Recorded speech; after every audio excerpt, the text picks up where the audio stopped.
Hello viewers, welcome back to my YouTube channel Tech Sensor. তো আপনারা স্ক্রিনে দেখতে পাচ্ছেন এরকম আপনি চাইলে আপনার যে কোনো ছবির কিন্তু হেয়ার কালার আপনারা এক ক্লিকে চেঞ্জ করতে পারবেন। আজকে টিউটোরিয়ালটা অনেক বেশি ইম্পর্টেন্ট এবং অনেক বেশি ফানি হতে চলেছে আপনারা, কারণ আপনারা চাইলে যে কোনো আপনার পিকচার এক ক্লিকে কিন্তু আপনি একটা এআই টুলস ব্যবহার করে আপনি কিন্তু আপনার চুলের কালারটা পরিবর্তন করতে পারেন। খুবই ইন্টারেস্টিং একটা টিউটোরিয়াল। তো ভিডিওটা শুরু করার পূর্বে আপনাদের কাছে রিকোয়েস্ট থাকবে, যারা এখন আমার চ্যানেলটি সাবস্ক্রাইব করেনি তারা সাবস্ক্রাইব করে নেবেন, যারা সাবস্ক্রাইব করেছেন তাদের অসংখ্য ধন্যবাদ। তো আমরা প্লে স্টোরে চলে আসবো। প্লে স্টোরে এসে সার্চ করব হাইপিক নামে, যে এখানে দেখতে পাচ্ছেন স্ক্রিনে আপনারা Hypic photo editor and art. এটা হচ্ছে বাই টেন্ডেন্স, অর্থাৎ আমাদের যে ক্যাপকাট অ্যাপ্লিকেশন আমরা ব্যবহার করি এই কোম্পানিরই আসলে তিনটে অ্যাপস এখানে দেখতে পাচ্ছেন, ক্যাপকাট, হাইপিক। তো আমরা হাইপিক নামে সার্চ করবো, এটা আমরা ইনস্টল করে নিব। ইনস্টল করে কীভাবে এডিট করবেন সম্পূর্ণ প্রসেসটা দেখিয়ে দিচ্ছি। আমরা সরাসরি ওপেন করবো অ্যাপসটা, খুবই সিম্পল। এখানে জাস্ট অ্যাগ্রিতে ক্লিক করে দিব আমরা। হয়তো কিছু অ্যাড শো করবে, যেহেতু আমরা ফ্রিতে অ্যাপ ব্যবহার করতেছি, তো আমরা উপরে স্কিপে ক্লিক করব।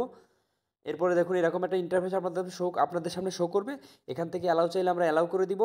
এবার এখানে দেখা আছে দেখুন ইম্পোর্টে ক্লিক করব, ক্লিক করে অ্যালাউ করে দিব প্রথম অবস্থায়। এবার আমাদের গ্যালারিতে থাকা সকল ফটো শো করবে। এখান থেকে আমরা যে কোনো একটা ফটো সিলেক্ট করে নেব, যে ফটোটার আমরা চুলের কালার, শুধু চুলের কালার না, অনেক সুন্দর সুন্দর এডিটিং অপশন এই অ্যাপসটাতে আছে। আমি সম্পূর্ণ পোস্টে আগে দেখিয়ে দিচ্ছি। আগে যেহেতু মূলত দেখাতে চলেছি চুলের কালার কীভাবে পরিবর্তন করব, সেটা পরবর্তীতে আরও বিষয়গুলো দেখিয়ে দিব, যাতে আপনারা এই অ্যাপস দিয়ে সুন্দরভাবে এডিটিং করতে পারেন। তো মনোযোগ দিয়ে ভিডিওটা শেষ পর্যন্ত দেখুন। তো আমরা একটা ফটো সিলেক্ট করে নিলাম গ্যালারি থেকে ফটো সিলেক্ট করার পরে জাস্ট এখান থেকে আমরা দেখুন অনেকগুলো অপশন পাচ্ছি। এখান থেকে আমরা কি করব, নিচে থেকে পোর্ট্রেট, ফিল্টার, অ্যাডজাস্ট, ইফেক্ট, বাম দিকে স্ক্রল করলে আমরা একটা অপশন পেয়ে যাবো, এআই ফিল্টার্স নামে একটা অপশন পেয়ে যাবো। এআই ফিল্টার্স উপর ক্লিক করে দেবো।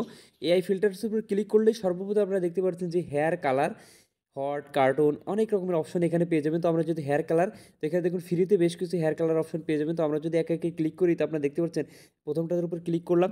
খুব চমৎকারভাবে দেখবেন কয়েক সেকেন্ডের ভিতরে কিন্তু আপনার মানে হেয়ারটা চেঞ্জ হয়ে যাবে এবং মনেই হবে না যে এটা এডিট করা, এটা অরিজিনাল মনে হবে, একদম অরিজিনাল মনে হবে। তো আপনারা দেখতে পারবেন রেজাল্টটা। তো আপনারা দেখতে পাচ্ছেন যে কেমনভাবে পরিবর্তন হয়ে গেল। এরপরে যদি আমরা নেক্সটটায় ক্লিক করি, দেখুন তো আপনারা দেখতে পাচ্ছেন কেমনভাবে পরিবর্তন হয়ে গেল। তো আপনাদের ফটোর সাথে যেমনটা যেই মানে হেয়ার স্টাইলটা মানানসই সেটাই আপনি রাখবেন, বা সেটাই আপনি রেখে আপনি সেভ করতে পারবেন। তো একে একে আপনি সবগুলো ক্লিক করে দেখতে পারেন কোনটা আপনার ছবির সাথে ভালো লাগে বা দেখতে ভালো লাগে, সেটাই আপনি সিলেক্ট করে দিবেন। তো দেখুন এই একটা। তো এইভাবে অসংখ্য অপশন এখানে পেয়ে যাবেন, আপনি আপনার ইচ্ছা মতো সিলেক্ট করে দিতে পারেন। সিলেক্ট করে জাস্ট টিক বাটন প্রেস করবেন। এরপরে যদি আপনার ছবিটা সেভ করতে চান, উপর থেকে এই যে এইখানে এই আইকনে ক্লিক করলে আপনার ছবিটা গ্যালারিতে সেভ হয়ে যাবে। এরপরে আরও কিছু অপশন এখান থেকে আপনি চেঞ্জ করতে পারবেন। মানে এখানে দেখুন আরও কিছু অপশন এখান থেকে পরিবর্তন করতে পারবেন, ফেস রিশেপ করতে পারবেন, মেকআপ করতে পারবেন, স্কিন কালার এখান থেকে আপনি অটো কালার এখান থেকে অ্যাডজাস্ট করতে পারবেন। অনেক অপশন এখানে আছে। তো এই পরবর্তীতে আপনারা যদি চান যে এই পুরো এই হাইপিক মানে অ্যাপ্লিকেশনের সম্পূর্ণ টিউটোরিয়াল যদি আপনারা চান, তাহলে অবশ্যই কমেন্ট করে জানাবেন। তাহলে আমি পরবর্তীতে আপনাদের এই অ্যাপসটা পুরো সম্পূর্ণ যত রকমের কাজ আছে সব কাজ নিয়ে আমি একটা টোটাল টিউটোরিয়াল আপনাদের জন্য নিয়ে হাজির হব। তো আজকে এই পর্যন্তই। ভালো থাকবেন সবাই, ধন্যবাদ সকলকে।